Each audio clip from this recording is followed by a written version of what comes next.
Good morning everybody. आशा करते हैं कि आप लोग सभी स्वस्थ होंगे। आज मैं फिर से एक नए विषय पर चर्चा करने आया।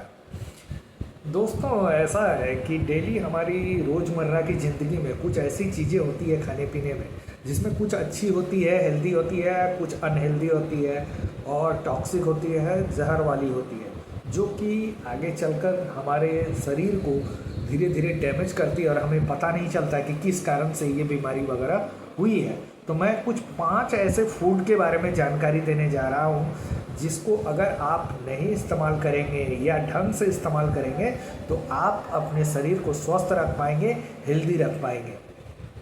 उसमें पहली जो चीज़ अभी मैं बताने जा रहा हूँ वो पहला जो है वो है ब्राउन राइस। जी हाँ दोस्तों, आप लोग बोल रहे होंगे ब्राउन राइस तो हेल्दी होता है, लेकिन ब्राउन राइस हेल्दी तो होता है लेकिन इसमें एक तरह का टॉक्सिक सब्सटेंस पाया जाता है, शायद आपको मालूम नहीं हो। उसका नाम है आर्सेनिक। आर्सेनिक ऐसा टॉक्सिक सब्सटेंस है और वो जो है हमारे ब्राउन राइस में वो मिलता है। और मिलता कैसे है वो मैं बता रहा हूँ। जब इसकी खेती होती है, जब इसको किसान इसकी खेती करते हैं, तब उस खेती करने के दौरान जब इसको उगाया जाता है तब उस समय फर्टिलाइज़र, केमिकल, कुछ पेस्टिसाइड वगैरह का इस्तेमाल किया जाता है। और वो जो मेडिसिन, पेस्टिसाइड या फर्टिलाइज़र का इस्तेमाल होता है उसमें उस तरह में क्या होता है कि उसमें आर्सेनिक की मात्रा पाई जाती है। और ये आर्सेनिक की मात्रा धीरे धीरे चावल में जो है सोल से एब्जॉर्ब कर लेती है और बहुत जल्द एब्जॉर्ब करती है और ज़्यादा मात्रा में चावल एब्जॉर्ब करती है। इसका प्रयोग फर्टिलाइज़र, मेडिसिन तो सब जगह पर इस्तेमाल होता है, हर चीज़ पर, खेती बाड़ी पर इस्तेमाल। लेकिन सबसे ज़्यादा जो ब्राउन राइस है इस पर सोल से बहुत ज़्यादा एब्जॉर्ब करने की ये रहती है, शक्ति रहती है, एब्जॉर्ब करती है।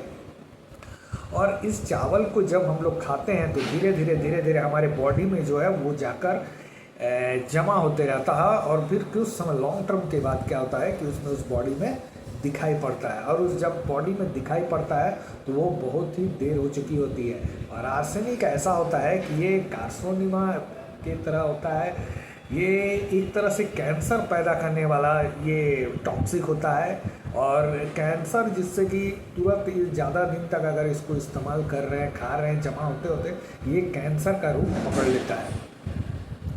तो इसीलिए ब्राउन राइस को अब आपको इस्तेमाल कैसे करना है, तो इसको इस्तेमाल करने का तरीका है कि ब्राउन राइस को पहले आपको क्या करना, अच्छी तरीके से धो लेनी है, जितना बार हो सके, 5 से 6 बार, 7 बार, 8 अच्छे साफ पानी में इसको धोएं। इसको धोने के बाद अच्छी तरीके से 5-10 बार धोने के बाद फिर पकाने के बाद, इसको धोने के बाद और पकाने से पहले 1 घंटे किसी साफ पानी में इसको छोड़ दें। और साफ पानी पर जब आप छोड़ेंगे तो उसके बाद 1 घंटे के बाद करीबन उस चावल को फिर आप पकाने के लिए इस्तेमाल करें। जब आप पकाइएगा तो पहले जो धोया हुआ चावल में जितने आर्सेनिक की मात्रा थी वो सारे धुल गए।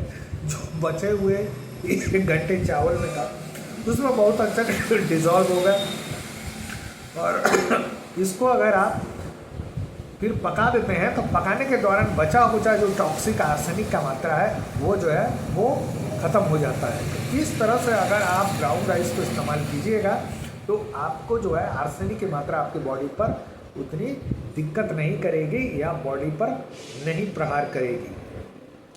दूसरी है आपको ग्रीन पोटैटो यानी कि हरा आलू। हरा आलू की मात्रा ऐसी है कि हरा आलू बहुत सारे जगह पर पाया जाता है। और हरा आलू में बहुत ज़्यादा जो हरा वाला पार्ट होता है उसमें कुछ कंपाउंड, कुछ टॉक्सिक्स है जिसको कि हम लोग बोलते हैं सोलोनिस हम लोग जिसको बोलते हैं, जो कि ये तो टॉक्सिक होता है और ये ज़्यादा दिक्कत करता है। एक क्लोरोफिल होता है, क्लोरोफिल भी पाया जाता है और सोलोनिस भी एक होता है जो कि टॉक्सिक रूप में पाया जाता है। सोलोनिस बहुत ज़्यादा अगर हम हरे आलू को अगर हम बहुत ज़्यादा मात्रा में इस्तेमाल कर रहे हैं, अगर हम 450 ग्राम भी के जैसा हरा प्रोडक्ट आलू को इस्तेमाल कर रहे हैं या खा रहे हैं तो सोलोनिस जो है वो हमारे शरीर में जाकर बहुत ही खतरनाक रूप से कुछ सिम्टम पैदा कर देगा जिसको कि आगे चल के दिक्कत होता है। उसमें बहुत तरह का परेशानी, सिम्टम दिखाई देने लगता है, जैसे नौजिया हो गया, वर्टिगो हो गया, पेन हो गया, इस तरह का प्रॉब्लम कुछ दिखाई देता है। आगे चलकर वो इतना टॉक्सिक अगर आपको ज़्यादा जमा हो गया तो वो डेथ का कारण भी हो सकता है। तीसरा है आपका नटमेग यानी जायफल। जायफल ऐसा है कि जायफल जो है वो अक्सर गरम मसालों में भी पाया जाता है, गरम मसाला में ही ज़्यादातर यूज होता है और उसकी मात्रा कम होती है। लेकिन अगर जायफल के मात्रा को अगर हम डायरेक्ट मेडिसिनल यूज करें, डायरेक्ट किसी के कहने पर यूज कर रहे हैं, तो उसको थोड़ा सा संभल के यूज करना है, क्योंकि डायरेक्ट अगर हम जायफल को इस्तेमाल करेंगे तो उसमें एक तरह का एसिड है, टॉक्सिक है एक तरह का, जो कि आपको बॉडी में प्रॉब्लम क्रिएट करता है। टॉक्सिसिटी वो मायरेस्टिन है, वो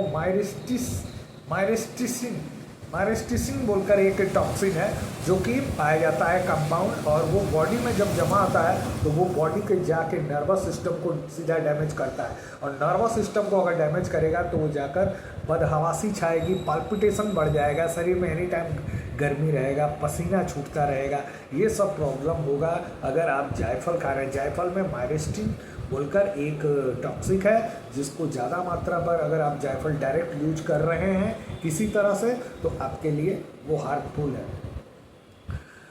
चौथी जो चीज़ है वो है बिटर आलमंड। बिटर आलमंड यानी कि तीता बादाम, और हमारे बाज़ार में जो है ये जनरली दो तरह के मिलते हैं, एक है स्वीट आलमंड, एक है बिटर आलमंड। तो स्वीट आलमंड जो है आराम से बाज़ार में मिल जाते हैं, लेकिन बिटर आलमंड कभी कभी स्वीट आलमंड की तरह मिक्स करके भी बाज़ार में मिल जाते हैं, जिससे कि होता क्या है कि एक दो दाना भी अगर हम बिटर आलमंड का खा लें तो बहुत खतरा पैदा कर देता है, क्योंकि इस बिटर आलमंड में, बिटर जो आलमंड होता है उसमें आपको हाइड्रोजन साइनाइड पाया जाता है। ये टॉक्सिक है हाइड्रोजन साइनाइड, और आपको पता है कि साइनाइड जो है वो कितना खतरनाक होता है।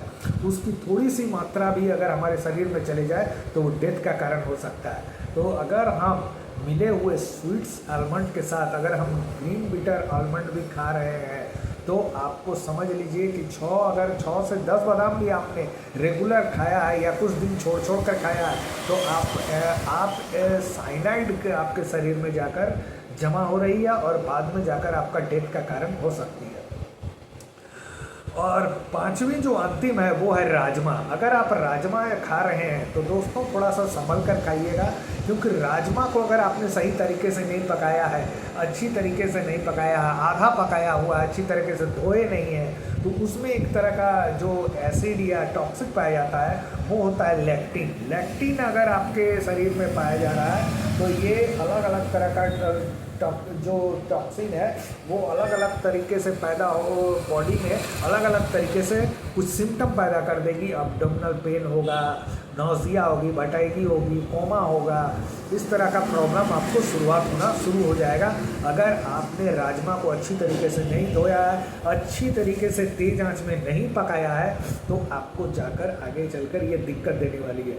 ये 4-5 चीज़ें जो मैं बताई हूँ इसको अगर आप अच्छी तरीके से मैनेज करते हैं और इन सबों से अगर आप घर में ला रहे हैं दैनिक यूज में तो अच्छी तरीके से इसको यूज करें, धोएं, पकाएं, और कुछ चीज़ों को तो जैसे ग्रीन पोटैटो है उसको ना लाएं तो ज़्यादा अच्छा है।